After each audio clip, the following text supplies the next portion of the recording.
டவுட்னு ஒரு ஹாலிவுட் படம். இந்த படத்துல கடைசியில பாத்தீங்கன்னா இந்த படம் கற்பனை படம் அப்படின்னு போட்டிருப்பாங்க. உண்மை நிகழ்வுகளோட ஏதாவது ஒத்து போச்சுன்னா அதுக்கு கம்பெனி பொறுப்பு இல்லைன்னு வேற போட்டிருப்பாங்க. ஆனா நிஜத்துல ஒரு ஹெச்எம்மோட லைஃப்ல நடந்த விஷயம் இது அப்படிங்கிறது கூடுதல் தகவல். இப்பயே நான் உங்ககிட்ட சொல்லிடுறேன். அதையும் படத்துல போடுவான், கற்பனையும் படத்துல போடுவான். எதுக்குடா வம்புன்னு சேஃபர் சைட்ல நம்மள மாதிரி டைரக்டர் ப்ரொடியூசர் எல்லாம் முடிவு பண்ணிருப்பாங்க போல. ஏன் இவ்வளவு நோண்டணும்? ஏன் கற்பனைன்னு சொல்லணும்? ஏன் உண்மைன்னு சொல்லணும்? ஏன் நம்மள சந்தேகத்துக்குள்ளேயே வச்சுக்கிட்டு படத்தை பார்க்க வைக்கணும் அப்படின்னா இந்த படத்தோட பேரே டவுட். இந்த படம் முழுக்கவே சந்தேகத்தை வச்சுதான் கதையே போகும். உண்மையான ஆதாரம்னு இங்க எதுவுமே இருக்காது. முழுக்க முழுக்க சந்தேகத்தை அடிப்படையா வச்சுதான் கதை நகரும். கதையோட ஒன்லைனரே என்னன்னு கேட்டா சந்தேகம் தான். வெறும் சந்தேகங்கிற ஒரு வார்த்தையை வச்சுக்கிட்டு ஒரு படத்தை எடுக்க முடியுமா அப்படின்னு நீங்க கேட்கலாம். படம் பாருங்க, உங்களுக்கே புரியும். ஒருத்தான படம் தான். இந்த படத்தோட ஸ்டார்டிங் சீனில் ஜிம்மின்னு ஒரு பையன் வீட்டுல இருந்து எந்திரிச்சு கிளம்பி சர்ச்சு பக்கம் வந்துட்டு இருக்கிறான். இந்த சர்ச்சில் பாதிரியாருக்கு பணிவிட செய்யக்கூடிய வேலை பார்த்துட்டு இருக்கிற பையன் போல தெரியுது. ஆக்சுவலா ரெண்டு பசங்க பாதிரியாருக்கு ஹெல்ப் பண்ண இருக்கணும். ஒருத்தன் ஜிம்மி இப்ப ஆல்ரெடி சீக்கிரம் வந்துட்டான். இன்னொருத்தன் ஆப்பிரிக்கன் அமெரிக்கன் லேட்டா வந்திருக்காப்ல. சாரி, கொஞ்ச நேரம் நல்லா தூங்கிட்டேன், இப்பதான் எந்திரிச்சேன்னு சொல்லிவிட்டு கருப்பினத்தை சேர்ந்த அந்த பையன் வரான். அப்புறம் அந்த ஜிம்மி கிட்ட இந்த பையன் நான் பாக்குறதுக்கு குண்டா இருக்கனான்னு விசாரிக்கிறான். ஏன்பா ட்ரெஸ் பத்தலையா அப்படின்னு இவன் கேட்கறான். ஜிம்மி இல்ல அதெல்லாம் ஒண்ணும் இல்ல அப்படின்னு சொல்லிட்டு அவனும் இப்போ இந்த யூனிஃபார்முக்கு மாறணும். ஜிம்மி மாதிரியே அவனும் யூனிஃபார்மை மாத்தணும். கட் பண்ண இப்போ யூனிஃபார்முக்கு மாறியாச்சு. ரெண்டு பேரும் யூனிஃபார்ம்ல இருக்கானுங்க. அந்த கருப்பா இருக்கிறாருல அந்த தம்பி பேரு டொனால்டு, கூட வெள்ளையா இருக்கிறான்ல இந்த தம்பி பேரு ஜிம்மி. மறந்துடாதீங்க, இந்த ரெண்டு கேரக்டருமே முக்கியம். ரெண்டு பாட்டில்ல ஒயினை ஊத்தி அதுல சிலுவை மாதிரியே மூடி போட்டு சர்ச்சில் ஜெபிக்கிறதுக்கு எடுத்துட்டு போறது வழக்கம். இது இயேசுவின் புனித ரத்தம் அப்படின்னு சொல்லி பூஜை பண்ணுவாங்க இல்லையா, அதுக்கு அது தேவைப்படும் அந்த ஒயின் எல்லாம். அடுத்த கொஞ்ச நேரத்துல சர்ச்சுக்கு நல்ல கூட்டம் வர ஆரம்பிச்சிருச்சு. கதை நடக்கிற இந்த காலகட்டம் எல்லாம் பல வருடங்களுக்கு முன்னாடி. அவங்களோட ட்ரெஸ்ஸை பார்த்தாலே உங்களுக்கு தெரிஞ்சிருக்கு, எல்லாம் கிளாசிக்கலா ட்ரெஸ் பண்ணிட்டு இருக்காங்க. என்ன ஒரு 15-20 வருஷம் இருக்குமா படம் வந்து மேபி இருக்கலாம். இன்னைக்கு பாதிரியார் ஏதாவது ஒரு நல்ல விஷயத்தை சொல்லிட்டு தான் ஆரம்பிக்கிறது வழக்கம். அப்படித்தான் இன்னைக்கு அவர் சொல்றது எதை பத்தினா சந்தேகத்தை பத்தி. எதுவா இருந்தாலும் யாரா இருந்தாலும் சந்தேகப்படுங்கிறாப்ல. சந்தேகப்படாம கண்மூடித்தனமான ஒரு நம்பிக்கையை ஒருத்தர் மேல வைக்கும்போது அவங்க பண்ற தப்பு கூட உங்களுக்கு சரியா தான் படும். அவங்க பண்ற தப்பு கூட உங்க கண்ணுக்கு தெரியாது. அதனால சந்தேகப்படுங்க, சந்தேகம் நல்லதுக்கே அப்படின்னு பேசிட்டு இருப்பாரு. அதே சமயம் அந்த பக்கம் ஒரு பையன் சேட்டை பண்ணிக்கிட்டு இருக்க அந்த ஸ்கூலோட ஹெச்எம் வந்து சத்தம் போடுவாங்க, எந்திரிச்சு உட்கார்றா அப்படின்னுவாங்க. அடுத்து டொனால்டு ஜெபம் எல்லாம் முடிஞ்ச பிறகு நானும் உங்களை மாதிரி ஒரு பிரீஸ்ட் ஆகணும்னு ஆசைப்படுறேன்னுவா. நல்லது நல்லது, பிரீஸ்டாவா, ஒன்னும் தப்பு இல்லைங்கிறாரு இவரும் பாதிரியாரும். அங்க ஒரு சின்ன காந்த பொம்மை இருக்கும். அந்த காந்தத்தை அந்த பொம்மை பக்கத்துல கொண்டு போகும்போது பொம்மை அழகா டான்ஸ் ஆடும். எங்க நீயும் ட்ரை பண்ண பாரு அப்படின்னு சொல்லிட்டு பொம்மையை கொடுக்குறாரு. அவனும் பார்த்துட்டு நல்லா இருக்கேங்கிறான். இது உனக்கு தான் இந்த பொம்மை, வச்சுக்கோ அப்படின்னு கொடுத்துறாரு. அதே ஸ்கூல்ல ஒரு டீச்சர் அம்மாவும் இப்ப எந்திரிக்கிறத காட்டுறாங்க. சர்ச் ஸ்கூலு ரெண்டும் பக்கத்துல இருக்கும். சர்ச்சை சேர்ந்தவங்க தான் ஸ்கூலையும் நடத்துவாங்க. அப்படித்தான் இங்க இருக்கிற இந்த கன்னியாஸ்திரிகள் நிறைய பேரு சர்ச்சுக்கும் இன்னொரு பக்கம் அந்த ஸ்கூலுக்கும் சேவகம் பண்ணிக்கிட்டு இருக்காங்க. நிறைய வயசான கன்னியாஸ்திரிகளை உங்களால பார்க்க முடியும், சிஸ்டர்ஸ் உங்களால பார்க்க முடியும். டீச்சர் அம்மாவும் யூனிஃபார்ம் போட்டுட்டு காலையில ரெடியா வந்து நிக்கிறாங்க. கூட்டமா போகாதீங்க, ரெண்டு பேரா உள்ள போங்க அப்படின்னு டீச்சர் அம்மா சொல்லிட்டு இருக்காங்க. அங்க பாதிரியார் மணக்க வைக்கிறார் எல்லாருக்கும். நம்ம டொனால்டு இருப்பான், என்னடா எல்லாம் ஓகே தானே அப்படின்னு தொட்டு பேசுவார். ஓகே தான் ஃபாதர் அப்படின்னு சந்தோஷமா சொல்லுவான். அடுத்து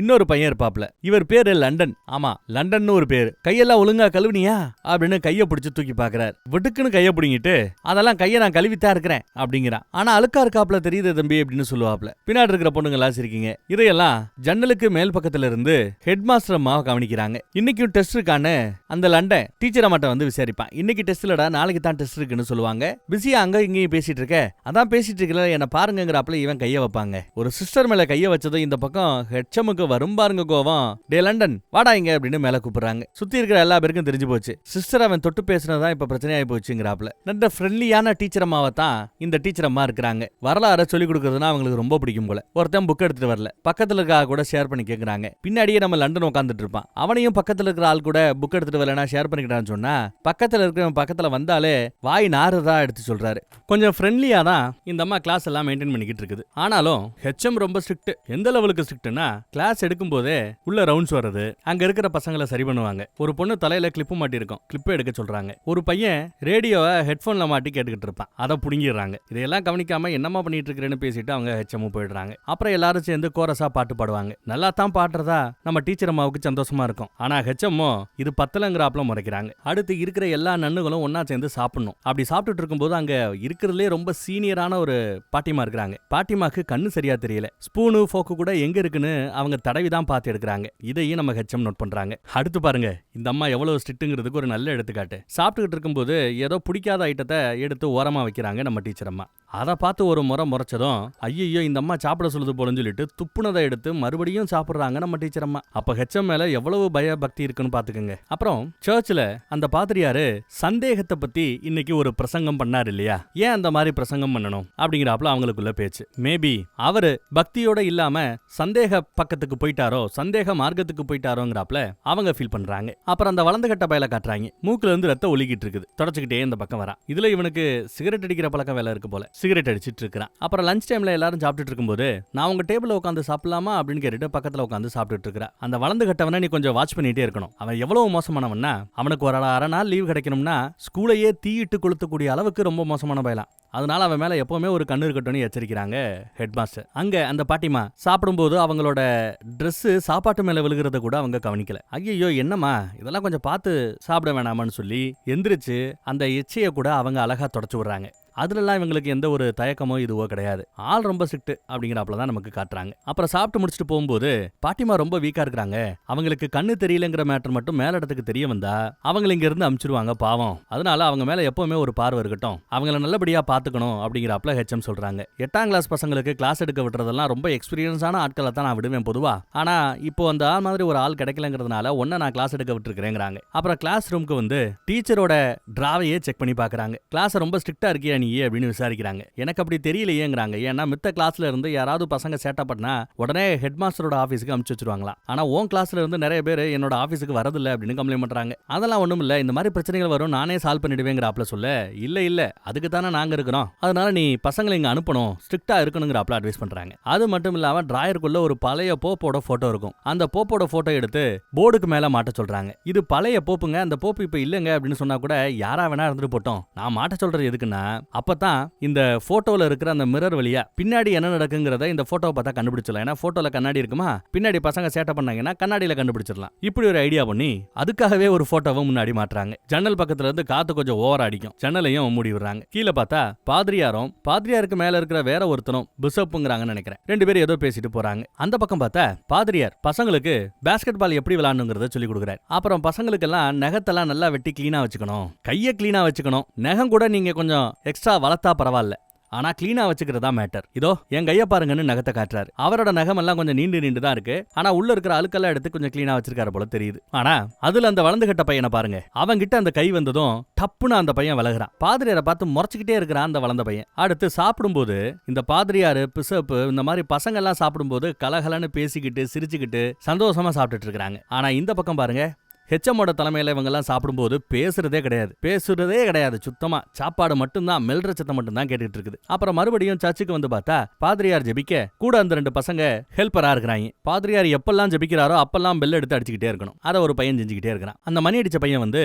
ஸ்கூல் முடிஞ்ச பிறகு எங்களுக்கு பிராக்டிஸ் இருக்குதா அப்படின்னு விசாரிக்கிறான். உங்களுக்கு பிராக்டிஸ் வேணும்னு ஆசைப்பட்டா நானும் பிராக்டிஸ் கொடுக்குறேன் அப்படிங்கிறாரு பாதிரியார். படிக்கட்டு பக்கம் ஒரு மாதிரியா உம்முன்னு நம்ம டொனால்டு உட்காந்துட்டு இருக்கிறான். என்ன பஞ்சாயத்தோ தெரியல. கிளாஸ் எடுத்துக்கிட்டு இருக்கும்போது அந்த வளர்ந்து கட்ட பைய அப்படியே மெதுவா இந்த பக்கம் வந்து பொண்ணுங்க கூட உரண்டு எடுத்துக்கிட்டு இருப்பாங்க. இத கண்ணாடியில பாத்து விடுறாங்க, சத்தம் போடுவாங்க, ஒழுங்கா போய் உட்கார்றா அப்படின்னு. எப்படா அவங்க பார்த்தாங்க, தலைக்கு பின்னாடி கண்ணு இருக்காடாங்கிற ரேஞ்சுக்கு பசங்க பேசிட்டு போய் உட்காருவாங்க. அப்புறம் டான்ஸ் கிளாஸ்ல எல்லாரும் நல்லபடியா டான்ஸ் ஆடிக்கிட்டு இருக்காங்க. அந்த டான்ஸ் கிளாஸ மேற்பார்வை பாக்குறது நம்ம டீச்சர் அம்மாவோட பொறுப்பு. அப்படி அவங்க பாத்துக்கிட்டு இருக்கும்போது பசங்களுக்குன்னு லாக்கர் கொடுக்கப்படும். அவங்க Dress அவங்களுக்கு வேண்டிய ஐட்டங்கள்லாம் அந்த லாக்கர்ல வச்சிடலாம். பாதிரியார் வராரு, பனியனை, அதுவும் யாரோட பனியன் அதுங்கிறத நமக்கு தெரியாது, யாரோ ஒருத்தரோட பனியனை ஒரு லாக்கரை திறந்து வச்சிட்டு போறார். இத பார்த்துட்டு என்னடா இது பசங்களோட லாக்கர் ரூம், இந்த லாக்கர் ரூமுக்குள்ள அவர் கொண்டு வந்து வைக்கிறதுக்கு என்ன இருக்குன்னு அவர் போன பிறகு இவ போய் செக் பண்ணி பாக்குறா. செக் பண்ணி பார்த்தா லாக்கர் ரூமுக்குள்ள இவர் வச்சது ஒரு பனியனை, அது யாரோட லாக்கர் ரூம்னா அந்த கருப்புன பையன் டொனால்டோட லாக்கர் ரூம். ஆனா பார்த்துட்டு இவங்களுக்கு ஒரு சந்தேகம், என்னவா இருக்கும் அப்படின்னு.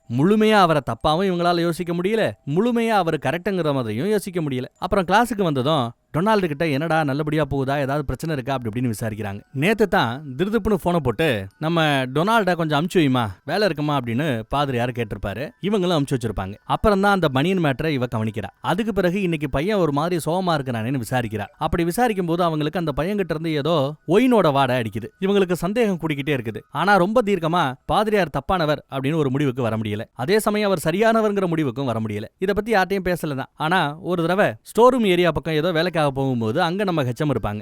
ஹெச்எம் கிட்ட அந்த பனியன் மேட்டரை பத்தி எல்லாம் சொல்லல. லைட்டா பாதிரியாரை பத்தி பேச்ச ஆரம்பிக்கும் போதே என்ன மேட்டர்துன்னு ரொம்ப ஆர்வமா ஹெச்எம் விசாரிக்க ஆரம்பிக்கிறாங்க. இந்த மாதிரி ஒரு நாள் போன் பண்ணாரு, டொனால்ட கூப்பிட்டாரு, நான் தான் அமுச்சு வச்சேன். அடுத்த ஒரு வாரம் அவன் ஒரு மாதிரியாவே இருந்தான், சோகமாவே இருந்தான். அவன் வாயில இருந்து ஒயினோட ஸ்மெல் அடிச்சது. அப்படி இப்படின்னு யோசிக்க ஆரம்பிக்க, அப்ப நான் நினைச்சது சரியா போச்சு. அந்த ஆளு தப்பானவரா இருக்கணும்னு எனக்கும் தோணிக்கிட்டே இருந்தது. இப்ப சரியா போச்சு பாத்தியா அப்படின்னு பேசுறாங்க. இல்ல நான் பார்த்த விஷயங்கள் ஒரு உறுதியான ஆதாரம்னு சொல்ல முடியாது. அதுக்கு ஏதாவது விளக்கம் கூட பாதிரியார்கிட்ட இருக்கலாம். அதனால நான் உங்களை மாதிரி டப்புன்னு ஒரு முடிவுக்கு வர விரும்பல அப்படின்னு சொல்லிடுறாங்க. அடுத்து பார்த்தா ஒரு நாள் ஒரு பையன் சேட்டை பண்ணிருக்கான்னு ஹெச்எம் பாக்குறதுக்காக வெளியில உட்காந்துட்டு இருப்பான். பக்கத்திலே நம்ம பாதிரியார் போய் உட்காந்து பேசிட்டு இருப்பாரு. ஹெச்எம் வெளியில பார்த்ததும், நீ தான் அந்த ரேடியோ எடுத்து காதுல மாட்டி கிளாஸ் நடக்கும்போது கேட்டுக்கிட்டு இருந்தவன், 10 தடவை வாய்ப்பாடு எழுதிட்டு வா போ அப்படின்னு பனிஷ்மெண்ட் கொடுத்து அனுப்புறாங்க. பாதிரியார உள்ள கூப்பிட்டு பாதிரியார்ட்ட ஏதோ வேற ஒரு மேட்டர் பேசுறதுக்காக வர சொல்லிருக்காங்க. ஏதாவது சாப்பிடுறீங்களா அப்படின்னு கேட்க டீ கேட்கிறாரு. டீல நிறைய சுகர் போட்டு குடிப்பார் போல. இந்த மாதிரி நிறைய சுகர் போட்டு குடிக்கிறது யாரா இருக்கும்? குழந்தைங்களுக்கு தான் இந்த கேண்டி, இனிப்பு இதெல்லாம் பிடிக்கும். இவர் வயசு வித்தியாசம் பார்க்காம குழந்தைங்க மாதிரியே நிறைய சீனியை போட்டு சாப்பிடுறாரு. அப்புறம் ஏதோ பேசிட்டு இருப்பாங்க வேற ஒரு கேஸ் சம்பந்தமா. அப்புறம் அப்படியே லைட்டா டாபிக் இந்த பக்கம் வரும். அந்த ஆப்பிரிக்கா அமெரிக்கா பையன் இருக்கான்ல, அவனை பத்தி டாபிக் வரும். அந்த பையில ஃபங்க்ஷனா இருக்கட்டும், எதுவா இருக்கட்டும், அவனை முன்னாடி நிப்பாட்ட வேண்டாம், பின்னாடி நிப்பாட்ட வேண்டாம், மிடில் நிப்பாட்டலாங்கிறாப்ல பேசுவாங்க. ஏன்னா அந்த பையன் அந்த மாதிரி வைக்கணும். ஏன்னா அந்த காலகட்டத்தில் ஒரு ஆப்பிரிக்கா அமெரிக்கா பையன், ஒரு கருப்பினத்தை சேர்ந்த ஒரு பையன் ஸ்கூல்ல படிக்கிறாங்கிறது பெரிய விஷயம். ஒட்டுமொத்த ஸ்கூல்லையும் படிக்க வந்திருக்கிற ஒரே கருப்பினத்தை சேர்ந்த பையன் அந்த பையன் தானா. இதை பத்திலாம் பேசிட்டு இருக்கா. அதெல்லாம் நான் பாத்துக்கிறேன், அவன் நம்ம பயமா அப்படிங்கிறாப்ல அவர் பேச ஆரம்பிப்பாரு. நம்ம பையனா எப்படி பழக்கம், எக்ஸ்ட்ராவே அவனுக்கு கேர் கொடுக்கறாப்ல தெரியுதுன்னு லைட்டா விசாரிக்க ஆரம்பிக்கிறாங்க. இந்த பக்கம் நம்ம டீச்சர் அம்மாவுக்கு பதறம் அவங்க விசாரிக்க ஆரம்பிக்கும் போது, திடீர்னு ஒரு நாள் போன் பண்ணி அந்த பையனை கூப்பிட்டுருக்கீங்க, பையன் வந்திருக்கிறான், உங்களை பார்த்துட்டு வந்து அடுத்த ஒரு வாரம் ஒரு மாதிரியாவே இருந்திருக்கிறான், மாதிரியாவே தெரிஞ்சிருக்கிறான், சோகமாவே தெரிஞ்சிருக்கிறான், அதுக்கு காரணம் என்னவாக இருக்கும் அப்படிங்கிறாப்ல விசாரிக்கிறாங்க. ஏன்ட்ட கேட்டா அவங்கிட்ட போய் கேளுங்கிறாரு இவர். இல்ல நீங்க தானே எக்ஸ்ட்ரா கேர் கொடுத்து அவனை பாத்துக்கிறீங்க, சும்மா சொல்லுங்க, ஏன் அவன் சோகமா தெரியணும் அப்படின்னு விசாரிக்கிறாப்ல. இல்ல அது ஒரு பிரைவேட் மேட்டர், அதை பத்திலாம் உங்ககிட்ட நான் பேசணும்னு அவசியம் இல்லைங்கிறாரு பாதிரியார். 12 வயசு பையன் கிட்ட பிரைவேட்டா பேசுறதுக்கு என்ன இருக்கு, நீங்க சொல்லித்தாங்கணுங்கிறாப்ல இந்த அம்மா பேசுறாங்க. இங்க பாருங்க, உங்களை விட பதவியில நான் உயர்ந்தவன், நீங்க ஏதாவது ஒரு தப்புல பண்ணி வந்தீங்கன்னா நான் தான் கேள்வி கேட்கிற இடத்துல இருக்கிறேன், நீங்க என்ன கேள்வி கேட்கிற இடத்துல இல்லங்கிறாப்ல அவர் பேசுறாரு. ஆனாலும் தப்பு தான், இதை நான் சும்மா விட மாட்டேன், விசாரிச்சு ஆகணுங்கிறாப்ல. ஆனா அவர் சொல்றதுக்கு எதுவும் தயாரா இல்ல, பிரைவேட் மேட்டர்னு சொல்லிட்டு இருக்காரு. அப்புறம் சில வழி இல்லைன்னு அந்த பையன் வாயில இருந்து ஒயினோட ஸ்மெல் அடிச்சது, அவனுக்கு ஒயின் எப்படி கிடைச்சது, ஊத்தி குடிக்கிறீங்களான்னு கேட்க ஆரம்பிக்க, இவருக்கு கேள்வி எந்த மாதிரி போகுதுங்கிறத புரிஞ்சுக்க முடியுது. டீச்சர் அம்மாவுக்கும் அப்படியே அழுகிற ஸ்டேஜுக்கு போறாங்க. அந்த பையன் சோகமா இருக்கிறதையும் அவன் வாயில இருந்து அந்த ஒயினோட ஸ்மெல் அடிச்சதையும் சொன்னது இவங்க தான். இவங்களும் கேட்க ஆரம்பிச்சிட்டாங்க, ஆமா இதெல்லாம் உண்மைதான், இதுக்கு நீங்க விளக்கம் சொல்லி ஆகணும்னு. அவரு வேற வழி இல்லாம, சரி சொல்ல வேணான்னு பார்த்தேன், சொல்ல வேண்டிய சூழல் வந்துருச்சு, நான் சொல்றேன். அந்த பையன் ஜெபிக்கிறதுக்காக வச்சிருந்த அந்த ஒயினை எடுத்து குடிச்சிட்டான். அதை இன்னொருத்தவர் பார்த்துட்டார், வேற ஒரு பாதிரியார் பார்த்துட்டார், என்கிட்ட சொன்னார். அதை பத்தி விசாரிக்கிறதுக்காகத்தான் அந்த பையனை நான் வர சொன்னேன். இப்போ இந்த மேட்டர் வெளியில தெரிஞ்சா அவனை சர்ச்சில் சேவகம் பண்ற அந்த வேலையில இருந்து தூக்கிடுவீங்க. அவன் இனிமே அந்த தப்பு செய்ய மாட்டேன்னு வாக்கு கொடுத்துருக்கான். நானும் இதை பத்தி வெளியில சொல்ல மாட்டேன்னு வாக்கு கொடுத்துருக்கேன். அதனாலதான் இதை பத்தி நீங்க எவ்வளவு துருவி கேட்டு நான் சொல்லல. இப்ப நீங்களே அந்த ஒயின் சாப்பிட்ட மேட்டர் அந்த ஸ்மெல்லுல கண்டுபிடிச்சிட்டீங்க. இப்ப சொல்ல வேண்டிய கட்டாயம் வந்துருச்சு, சொல்லிட்டேன். அவனை இப்ப சேவகம் பண்ண விடுவீங்களான்னு கேட்க, ஹெச்எம் ஒயினை சாப்பிட்டுருக்கானா கண்டிப்பா அவனை சேவகம் பண்ண விட மாட்டேன்ட்டாங்க. அதுக்கு தான் இந்த மாதிரி ஒரு முடிவு எடுப்பீங்கன்னு சொல்லிதான் நான் உங்ககிட்ட இந்த மேட்டரை பத்தி சொல்லவே இல்லை. எது நடக்க கூடாதுன்னு நினைச்சனோ அது நடந்து போச்சு. நான் கிளம்புறேன்னு. ஆனா போகும்போது என்ன நீங்க விசாரிச்ச இந்த விதம் எனக்கு சுத்தமா பிடிக்கல, மேல இடத்துல நான் முறையீடு பண்ணுவேன்னு சொல்லிட்டு போயிருக்கிறார். இந்த பக்கம் இந்த அம்மாவுக்கு ரொம்ப சந்தோஷம். டீச்சர் அம்மாவுக்கு பரவாயில்லங்க, ஒரு விளக்கம் கிடைச்சிருச்சு, ஏன் இவர் இந்த ஒரு மாதிரியா நடந்துகிட்டாரு, ஏன் ஸ்மெல் வந்தது, ஏன் அந்த பையன் சோகமா இருந்தான், எல்லா கேள்விகளுக்கும் விட கிடைச்சிருச்சு. ஏன்னா அவன் ஒயின் சாப்பிட்டுருக்கான், அதை வேற ஒரு பாதிரியார் பார்த்திருக்காரு, இந்த பாதிரியாருக்கு போட்டு கொடுத்திருக்காரு, அவர் கூப்பிட்டு விசாரிச்சிருக்காரு, சேவகம் பண்ற அந்த இடத்துல இருந்து உன்னை தூக்கிடுவேன்னு சொல்லி இருக்காரு, அதனால அந்த பையன் சோகமா இருந்திருக்கான். இப்படி எல்லாமே கூடி கரெக்டா வருது, எனக்கு பாதிரியார் மேல சந்தேகம் இல்லைங்கிறாங்க. ஆனா ஹெச்எம் இதை விடுறாப்ல தெரியல. இல்ல எனக்கு என்னமோ சந்தேகமா தான் தெரியுது அப்படிங்கிறாங்க. இதை நான் விட மாட்டேன், இதை நோண்டி நொங்கெடுக்க போறேங்கிறாங்க. ஏன் அந்த பாதிரியார் உங்களுக்கு பிடிக்கலங்கிறதுக்காக அவர் மேல தப்பா ஏதாவது பழி சுமத்த பாக்குறீங்களா அப்படின்னு கோவப்படுறாங்க. பாதிரியார் ஏதாவது பேசும்போது ஞாபகம் இருக்கணும், முக்கியமான மேட்டர்னா எழுதி வைக்கிறது வழக்கம். அப்படி எழுதும்போது அவர் பால் பாயிண்ட் பெண்ணை பயன்படுத்தியிருப்பாரு. ஆனா இவங்களுக்கு மை எழுதுற அந்த பேனாவை பயன்படுத்தினா தான் பிடிக்கும், பால் பாயிண்ட் பெண்ணை பசங்க பயன்படுத்தினாலே பிடிக்காது. அதனால அது ஒரு சிக்கல், அது உங்களுக்கு பிடிக்காது. அப்புறம் அவரு நிறைய சீனி போட்டு சாப்பிட்டாரு, நீங்க நிறைய சக்கரை போட்டு சாப்பிட்டா உங்களுக்கு பிடிக்காதுன்னு தெரியும். சோ அதுல உங்களுக்கு பிடிக்கல. அதே மாதிரி அவர் நிறைய நகை வளர்க்கிறாரு, அதுவும் உங்களுக்கு பிடிக்காதுன்னு தெரியும். இந்த மாதிரி விஷயத்துக்காக அவர் மேல பழி போடுறது எந்த விதத்துல நியாயம் இல்லைன்னு ஒரு மாதிரி பஸ்ட் அவுட் ஆறாங்க. எனக்கு ஹிஸ்டரி சொல்லி கொடுக்கறதுனா பிடிக்கும், பசங்களை கொஞ்சம் ஃப்ரெண்ட்லியா கிளாஸை ஃப்ரெண்ட்லியா எடுத்துட்டு போறதுனா பிடிக்கும், உங்களுக்கு பயந்து உங்களை மாதிரி நான் ஸ்ட்ரிக்ட் ஆயிட்டேன், பசங்க எல்லாம் என்ன பார்த்து பயப்படுறாங்க, இதெல்லாம் எனக்கு சுத்தமா பிடிக்கலன்னு ஒரு மாதிரி பஸ்ட் அவுட் ஆக மேல இருந்த பல்பே பீசு போயிடும். பீசு போச்சா உட்காருமான உட்கார வச்சுட்டு அந்த கருப்பின பையனோட அம்மாவுக்கு போனை போட்டு, ஒரு முக்கியமான மேட்டர் உங்ககிட்ட பேசணும், ஃப்ரீயா இருக்கும்போது எப்பயாவது வாங்கன்னு கூப்பிட்டுருக்காங்க. அந்த அம்மா எனக்கு ஒரு 20 நிமிஷம் தாங்க கேப் கிடைக்கும், அதுவும் நானே வேலை பார்க்கறதுக்கு நடந்து போற நேரம், அந்த கேப்புக்குள்ள ஒரு 5 நிமிஷத்துல நீங்க பேசி என்ன அனுப்பிச்சிருவீங்களான்னு விசாரிக்கிறாங்க. சரிமா நான் பேசி அனுப்பிச்சிருவேன், நீங்க வாங்கன்னு இருக்காங்க ஹெச்எம். அப்புறம் நம்ம டீச்சர் அம்மாவை பார்த்து ரோம சாம்ராஜ்யம் நடந்துகிட்டு இருந்த காலகட்டத்துல தான் சபையில எவன் கத்தி பேசுறானோ அவன் பேச்சு கேட்கப்படும், அவன் பேச்சு தான் நியாயம்னு நினைக்கப்படும். நாம ரோம சாம்ராஜ்யத்துல ஒண்ணு இல்லையே, ஃப்ரீயா விடு, எல்லா உண்மையை வெளியில வரும்போது உனக்கு தெரிய வருங்கிறாப்ல பேசுறாங்க. இந்த மேட்டரை விட போறது இல்லங்கிறத டீச்சர் அம்மாவும் புரிஞ்சுக்கிட்டாங்க. அடுத்து சர்ச்சில் பார்த்தா அன்னைக்கு என்ன மாதிரி அட்வைஸ் கொடுக்கப்படுதுன்னா, பாதிரியார் ஏதாவது ஒரு விஷயத்தை பத்தி எடுத்து பேசுவார். அன்னைக்கு சந்தேகத்தை பத்தி பேசினார்ல, இன்னைக்கு இவர் எடுத்திருக்கிற டாபிக் புரணி. புரணி பேசுறது எந்த லெவலுக்கு மோசம், எவ்வளவு பெரிய பாவங்கிறத எடுத்து சொல்லிட்டு இருக்கிறார். வரலாற்றில் நடந்த சில விஷயங்களை பத்தி எடுத்து சொல்லிட்டு இருக்கிறார். ஒரு அம்மா நிறைய புரணி பேசுமா. அப்படி புரணி பேசின பிறகு பாவ மன்னிப்பு கேட்கிற இடத்துல போய் இந்த மாதிரி நான் புரணி பேசிட்டேன், எனக்கு மன்னிப்பு கிடைக்கணும் அப்படின்னு கேட்க, இல்ல அவ்வளவு ஈஸியா உனக்கு மன்னிப்பு கிடைக்காது, வீட்டுக்கு போய் பஞ்சு தலவாணி இருந்தா அந்த தலவாணிய கத்தியால குத்தி அந்த தலவாணியை பிரிச்சு போட்டு வா அப்படின்னு சொல்லிட்டாரு. உடனே அந்த அம்மாவும் போய், இதெல்லாம் கதையில சொல்றாங்க, விஷுவல் எதுவும் இருக்காது, அந்த அம்மாவும் போய் அதே மாதிரி கத்தியால ஒரு பஞ்சு மெத்தைய பிச்சு எரிஞ்சிட்டு அப்புறம் பாதிரியார் கிட்ட வராங்க. இந்த மாதிரி நீங்க சொன்னதை பண்ணிட்டேன், எனக்கு பாவ மன்னிப்பு கொடுங்க அப்படின்னு. எதுக்கு? புரணி பேசினதுக்கு. இப்போ அந்த பஞ்சு தலவாணிய பிச்சு எரிஞ்சு இல்ல, அதுல இருந்து பஞ்சு வெளியில பறந்து போயிருக்கும்ல, அந்த பஞ்செல்லாம் சேகரித்து எடுத்து விட்டு வா, உனக்கு மன்னிப்பு கொடுக்கப்படும்ங்கறாப்ல. இது காத்துல பறந்து போன பஞ்சையெல்லாம் மறுபடியும் புறக்கி எடுத்துட்டு வந்து கொடுக்கணுமா? இது எப்படி சாத்தியம்? வாய்ப்பில்லை அப்படின்னு சொல்றாங்க. அதே மாதிரி தான் புரணியும். ஒன்ஸ் நீ புரணி பேச ஆரம்பிச்சு அந்த புரணி காத்துல பறக்க ஆரம்பிச்சா உன்னால திரும்ப அந்த புரணிய பிறக்க முடியாது, அதை கண்ட்ரோல் பண்ண முடியாது, அவ்வளவு பெரிய பாவத்தை பண்ணிருக்கிற அப்படின்னு புரிய வச்சாராம். இப்படி இந்த கதையை சொன்னது நம்ம டீச்சர் அம்மாவுக்கு ஒரு மாதிரி ஆயிடுச்சு. ஏன்னா இந்த கதை யாருக்காக சொல்லப்பட்டிருக்கிறது? டீச்சர் அம்மாவும் ஹெச்எம்மும் பண்ற வேலை, நீங்க பண்றது புரணி அப்படின்னு சொல்ல வரார் போல. அப்புறம் நம்ம டீச்சர் அம்மாவோட தம்பிக்கு உடம்பு சரியில்லைன்னு ஏதோ லெட்டர் வந்திருக்கும். அதை பத்தி படிச்சுட்டு சோகமா இருக்கும்போது பாதிரியார் வந்து ஏதாவது ப்ரே பண்ணிக்கிட்டு இருக்கிறதா இருந்தா நான் டிஸ்டர்ப் பண்ணலன்னு சொல்ல, ப்ரே எல்லாம் பண்ணல வாங்கன்னு கூப்பிடுறா. அவரும் பக்கத்துல வந்து உட்காந்து லைட்டா பேச்சு கொடுக்க ஆரம்பிக்கிறார். சிகரெட் வேணுமான்னு கேட்கிறார். எனக்கு பழக்கம் இல்லைங்கிறாங்க அவங்க. இவர் சிகரெட் குடிக்கிறார். அந்த புரணி மேட்டரை பத்தி பேசினது எங்களுக்காகத்தானே அந்த அம்மா கேக்குது. ஆமா, நீ என்ன நினைக்கிறேன்னு அவர் லைட்டா பேசிட்டு இருக்கிறார். அதெல்லாம் கரெக்ட். ஆனா அந்த கருப்புன பையன் டொனால்டோட உள்பனியனை நீங்க ஏன் அவனோட லாக்கர்ல கொண்டு வந்து வச்சீங்க அப்படிங்கிறது டவுட். அன்னைக்கு நான் பார்த்தேன்னு கேட்கிறா. இத பத்தி நான் ஹெச்எம் கிட்ட சொல்லவே இல்ல, மனசுக்குள்ளேயே நான் வச்சுட்டு இருக்கிறேன் அப்படின்னு கேட்கிறா. உடனே இவர் அந்த சேர்ல உட்காந்துட்டு இருந்தவர் பக்கத்துல வந்து உட்கார்றாரு. அந்த பையனை பார்த்து எனக்கு ரொம்ப பரிதாபமா இருக்குது, நீயும் அவனை பார்த்து பரிதாபப்படுறதானே அப்படின்னு விசாரிக்க ஆமாங்கிறா. கருப்பன பையன் இந்த மாதிரி நிறவெறி இருக்கிற ஒரு ஸ்கூல்ல, நிறவெறி இருக்கிற ஒரு சமுதாயத்துல படிக்க வர்றது எவ்வளவு பெரிய விஷயம், அவனுக்கு நம்மளோட உதவி தேவை, அந்த உதவி தான் பண்ண ஆரம்பிச்சுதா பேசுவார். நீங்க இன்னும் அந்த பனியனுக்கான பதில சொல்லலையேன்னு மறுபடியும் கேட்கிறா. அதுக்கு நம்ம பாதிரியாரு, ஏமா சேவகம் பண்றதுக்கு வரதா இருந்தா சர்ச்சில் அவனோட யூனிஃபார்ம் மாத்தணுமா இல்லையா? அப்படி யூனிஃபார்ம் மாத்தும் போது அந்த உள்பனியனை மறந்து வச்சுட்டு போயிட்டான், அதான் கொண்டு போய் லாக்கர்ல வச்சேங்கிறாப்ல. அதை அவன் கையில கொடுத்துருக்கலாம்ல, ஏன் லாக்கர்ல கொண்டு போய் வைக்கிறீங்கன்னு கேட்க, இங்க பாருங்க பசங்க எல்லாம் இருக்கிற இடத்துல அந்த பையன் கிட்ட போய் அந்த உள்பனியன் எடுத்து கொண்டு போய் கொடுக்குறேன்னா சுத்தி இருக்கிற பசங்க கிண்டல் பண்ணுவாங்களா இல்லையா? அதுக்கு பதிலா அவனோட லாக்கர்ல கொண்டு போய் வச்சா இந்த மாதிரி ஒரு சம்பவம் நடந்ததே யாருக்கும் தெரியாது, அவனுக்கு எம்பாரஸ்மெண்டா இருக்காது இல்லையா? அதுதான் என்னோட நோக்கம்னு சொல்லி புரிய வைக்கிறார். இதையெல்லாம் கேட்டதும் இந்த அம்மா அதான் மேட்ரா, இப்ப புரிஞ்சுக்கிட்டேன்னு ரொம்ப சந்தோஷப்படுறா. தன்னோட தம்பியை பத்தியெல்லாம் அவர் விசாரிப்பாரு. அவன் நல்லபடியா குணமாறதுக்காக ஆண்டவர்கிட்ட பிரார்த்திக்கிறேங்கிறாப்ல.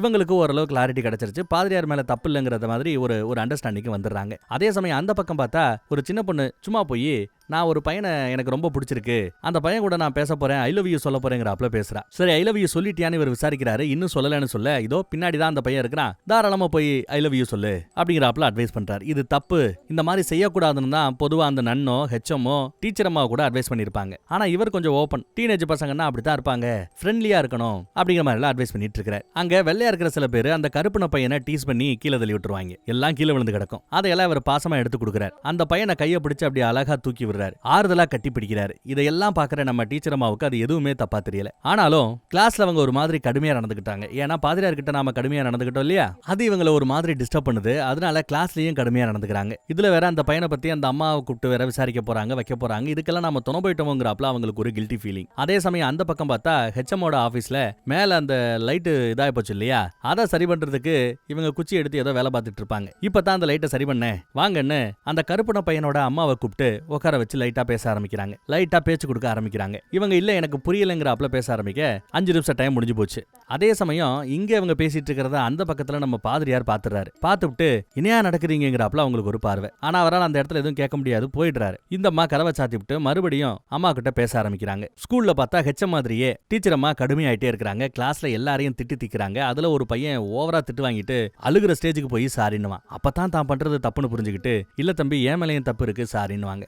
அதே சமயம் இந்த பக்கம் மேடம் 20 நிமிஷம் நான் நடந்து போனாதான் வேலைக்கு போக முடியும், ஆல்ரெடி உங்ககிட்ட 5 நிமிஷம் பேசிட்டேன், இன்னும் 15 நிமிஷத்துல நான் நடந்து அங்க போயாகணும், இல்லைன்னா எனக்கு ½ டே சேலரி கட்டு, என் புருஷன் திட்டு வாங்குறாப்ல பேசுறாங்க. சரி, அப்ப உங்க கூட சேர்ந்து நானும் நடந்து வர்றேன், 15 நிமிஷம் உங்க கூட பேச முடியும்னு சொல்லிட்டு கூடவே அந்த அம்மா நடந்து வருது. லைட்டா பேச்சு கொடுக்க ஆரம்பிக்குது. கிட்டத்தட்ட 15 நிமிஷத்துக்கு மேல அவங்க 2 பேரும் பேசுவாங்க. அதை ஷார்ட்டா நான் ஒரு 3 நிமிஷத்துக்குள்ள பேசி முடிக்க முயற்சி பண்றேன். அதுல அவங்க அப்படி என்ன முக்கியமான மேட்டரை பத்தி பேசிட்டு இருக்காங்கன்னா, லைட்டா இந்த மாதிரி உங்க பையனுக்கும் பாதிரியாருக்கும் நடுவுல அப்படி இப்படின்னு அப்படியே பொத்தாம்புதுவாவே பேச ஆரம்பிக்க, நிறுத்துங்க, ஏன் இந்த மாதிரி பேசுறீங்க அப்படின்னு இவங்க கேள்வி கேட்க ஆரம்பிப்பாங்க. இல்ல உங்க பையன் மேல எந்த தப்பும் இல்ல, உங்க பையனை நாங்க எதுவும் தண்டிக்க போறதும் இல்லைன்னு சொல்ல, அப்புறம் தான் அந்த அம்மாவுக்கு நிம்மதியா வருது. ஆமா, ஏன் பையனை பத்தி இங்க பேசுறதுக்கு இடமே இல்ல, பிரச்சனை அவர்தான் அப்படின்னா பாதிரியாரை நீங்க வேலையை விட்டு தூக்குங்க, பாதிரியாரை இங்க இருந்து வேற ஒரு இடத்துக்கு டிரான்ஸ்ஃபர் பண்ணுங்க, என் பையன் இங்க ஜூன் மாசம் வரைக்கும் இருந்தே ஆகணும் அப்படிங்கிறப்பல பேசுறாங்க. அது மட்டும் இல்லாம அந்த ஒயின் மேட்டர் வீட்டுக்கு தெரிஞ்சு போய் இவங்க புருஷன் பையனை போட்டு அடின்னு அடிச்சிருக்காரு போல.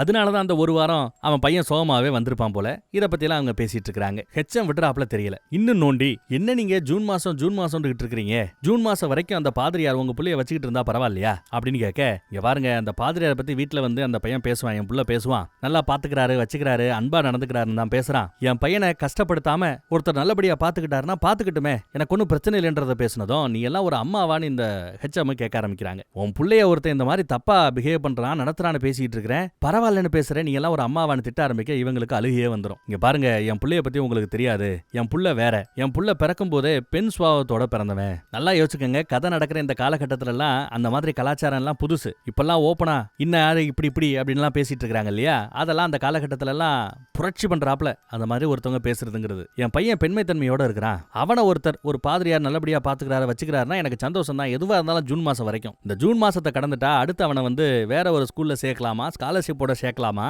பையனோட வாழ்க்கை நல்லபடியா இருக்குமா. அதை தவிர்த்து அடுத்தவங்க ஃப்ளோல வந்து அடுத்த உண்மையை சொல்றாங்க. என் புருஷன் என் புள்ளைய போட்டு அடின்னு அடிக்கிறாரு, இதுக்கு காரணம் அன்னைக்கு அந்த ஒயினை என் புள்ள சாப்பிட்டாங்கிறது இல்ல, இந்த பையனோட நடத்த சரியில்லை அப்படின்னு சொல்லி தான் அவர் என்ன என் புள்ளைய போட்டு அடிக்கிறாரு. பிறக்கும் போதே கொஞ்சம் பெண்தன்மையோட பிறந்துட்ட என் புள்ளைய இப்படி அடிச்சு திருத்த முடியுமா, விட்டா அடிச்சே கொண்டு போட்டுருவார். அதுவும் இப்ப நீங்க சொல்றாப்ல பாதிரியாரு என் புள்ள இந்த வச்சு கனெக்ட் பண்ணி இப்ப நீங்க பேசுறீங்களே, இந்த மேட்டர் மட்டும் வெளியில வந்துச்சு, கண்டிப்பா என் புள்ளைய கொன்னே போட்டுருவாரு. எது நடந்தாலும் சரி என்கிட்ட சொல்ல வேண்டாம், என் புருஷன்கிட்ட சொல்ல வேண்டாம், யாருக்கிட்டையும் சொல்ல வேண்டாம். ஜூன் மாசம் வரைக்கும் அந்த பாதிரியார் வச்சுக்கிறாரா, வச்சுக்கிட்டே என் புள்ளைய, ஆனா என் புள்ளையோட படிப்பு நின்றக்கூடாது, என் புள்ள செத்துறக்கூடாது, அதுக்காக இந்த மேட்டரை இதுக்கு பிறகு நான் எடுத்துட்டு போக விரும்பலன்னு சொல்லி ஒரே அழுகுங்க. அவ்வளவுதான், ஹெச்எம் ஒரு மாதிரியா மாறிட்டாங்க. உன் புள்ளையோட படிப்புக்கு எந்த தொந்தரவு வராது, போமா அப்படின்னு வாக்கு கொடுத்துட்டு இந்த பக்கம் வராங்க. ஆபீஸுக்கு வந்தா கதவை விருட்டுன்னு திறந்துகிட்டு பாதிரியார் வராரு. எதுக்கு தேவையே இல்லாம அந்த அம்மாவை கூட்டு வந்து விசாரிக்கிற, என்ன நடக்குது இங்க, எனக்கு எதிராக உங்ககிட்ட எந்த ஒரு ஆதாரமும் கிடையாது, சொல்ல போனா நீ நினைக்கிற விஷயம் எதுவுமே நடக்கவும் இல்ல, ஆனா நடத்துறாப்ல நீ பிஹேவ் பண்ற, தேவையில்லாத புரணியை வெளியில கிளப்பி விடுவ, இதெல்லாம் எனக்கு சரியா படல, கண்டிப்பா உன் மேல நான் முறையீடு பண்ணுவேன் அப்படி இப்படின்னு பேசிட்டு இருக்கிறார். ஆனாலும் அந்த அம்மா வேணா பண்ணிக்க, ஆனா நான் இந்த மேட்டரை விட போறது இல்ல, கண்டிப்பா இதோட ஆணிவேர் வரைக்கும் போயே திருவேன்னு அடம்பிடிக்கிறாங்க. என்னதாமா உனக்கு பிரச்சனை, எனக்கு எதிராக ஏதாவது ஒரு மேட்டர் உருப்படியா நீ பாத்துருக்கிறியா, நான் தப்பு பண்ணி ஏதாவது பாத்துருக்கிறான்னு கேட்க, அன்னைக்கு ஒரு நாள் இந்த படத்தோட ஸ்டார்டிங் சீன்ல பாத்திருப்பீங்க, இந்த அம்மா ஜன்னல் வெளியில் நிக்கும், அந்த பக்கத்துல அந்த வளர்ந்து கட்ட பையன் இருக்கான்ல, அவன்கிட்ட போகும்போது அவன் விருட்டுன்னு கையை அப்படி உரிப்பான். அந்த ஒரு சம்பவம், ஜஸ்ட் அதே ஒரே ஒரு சம்பவத்தை இவங்க பாத்துருக்காங்க போல. அதை நான் பார்த்தேன்னு இவங்க சொல்றாங்க. அடச்சே, இதானா அது ஒரு மேட்டரை என்ன பார்த்து நீ சந்தேகப்படுறியா, கண்டிப்பா உன்னை நான் மேல கேஸ் கொடுக்க போறேன், உன் மேல மேல்முறையீடு பண்ண போறேன், கண்டிப்பா உனக்கு தண்டனை கிடைக்குங்கிறாப்ல பேசுற. அதோட இந்த அம்மா நிப்பாட்டல. அது மட்டும் இல்ல, நீங்க இதுக்கு முன்னாடி வேலை பார்த்த இடத்துல எல்லாம் நான் போன் பண்ணிருக்கிறேன், பேசியிருக்கிறேங்கிறாப்ல. இவருக்கு லைட்டா முகமாறுது.